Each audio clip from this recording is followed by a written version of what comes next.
The heart. Inside the cup, rain fell like thin threads in the early morning when June woke before his alarm. To be precise, it wasn't so much that he woke up. It was more as if he had been dragged back into consciousness. His body rose first.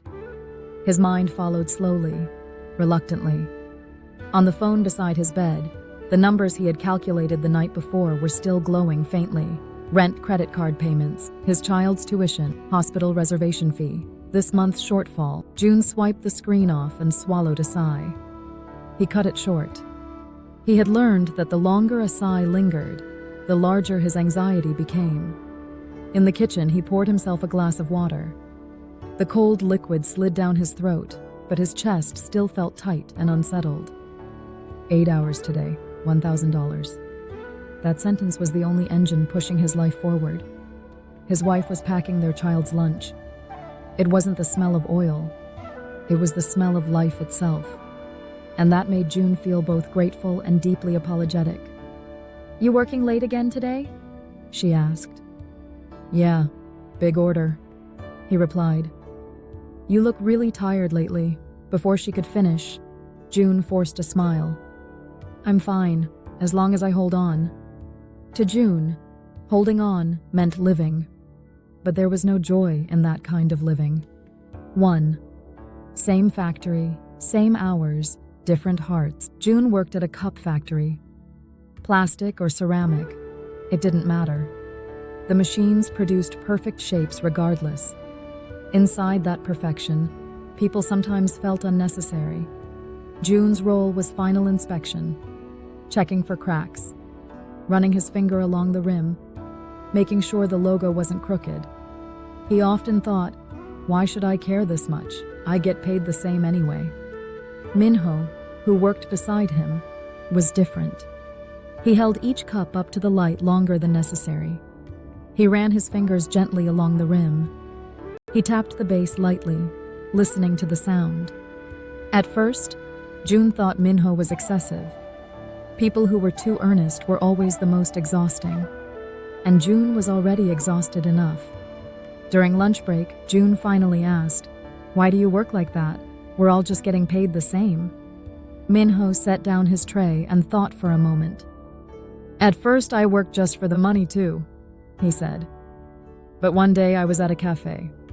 I held a cup and something about the way it felt was comforting.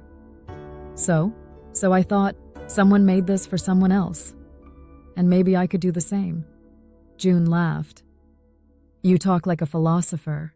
Minho didn't laugh back. "It's not philosophy," he said quietly. "It just makes the work less heavy." June didn't believe him. A job that felt less heavy didn't exist in June's world. 2. Mr. Han's way. The factory owner, Mr. Han, often walked the floor. Most executives watched numbers. Mr. Han watched hands. That day, the factory was especially tense. An international event order. 0 tolerance for defects. Mr. Han stopped in front of June. "Tired?" he asked gently. "I'm fine," June replied automatically. But his eyelids were heavy. "Just hold on." Mr. Han glanced at June's hands, the small cuts, the dry skin, the marks of repetition. Then he looked at Minho. "Both of you, come with me." 3. A cup of tea. Inside a small meeting room, 2 identical cups sat on the table. Mr. Han placed small stickers underneath each. "One inspected by Minho," he said. "One by June." Hot tea was poured into both. Steam rose softly. "Drink," Mr. Han said. "There's no right answer, just feel." Minho took a sip and nodded quietly. June followed. At first, June felt nothing. But Mr. Han said, "Slow down. Notice your lips, your hands. Notice how your heart responds." June tried again. One cup felt strangely gentle. The rim didn't make his lips tense. The other had a faint roughness, barely noticeable, but undeniable. June's face flushed. Mr. Han spoke calmly. "People think they work with their hands, but we actually work with our hearts. Objects carry the maker's intention. June suddenly imagined all the cups he had inspected, a child drinking water, an elderly woman taking medicine, someone starting their day with coffee. If exhaustion and resentment were embedded in those cups, his throat tightened. Tier 4. That night, at home, June opened the cupboard and held a mug. His wife's favorite. His child's cartoon cup.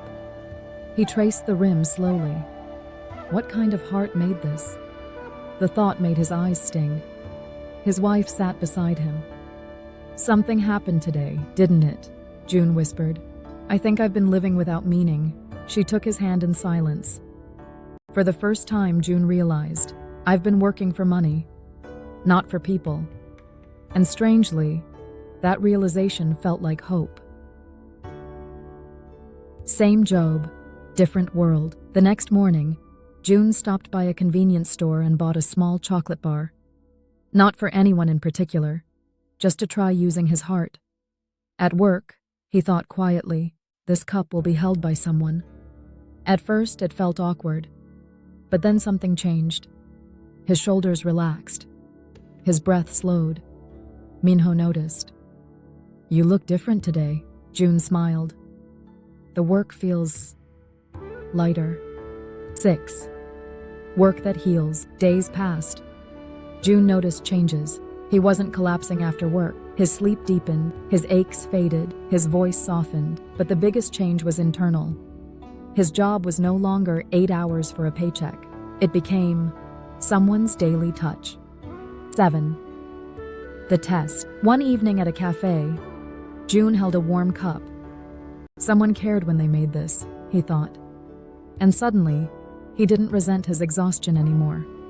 When I'm tired, I've lost my purpose. When I remember it, energy returns. 8. From survival to service. Months later, June told a new employee, "If you work only for money, you'll burn out." The young worker asked, "Then what should I do?" June held up a cup. "Think of the person who will use this. Let your heart reach them." The young worker didn't fully understand, but he felt June's sincerity. Epilogue. June still works 8 hours. He still earns the same pay. Nothing has changed on the outside, but everything has changed within. He no longer works to survive. He works to serve.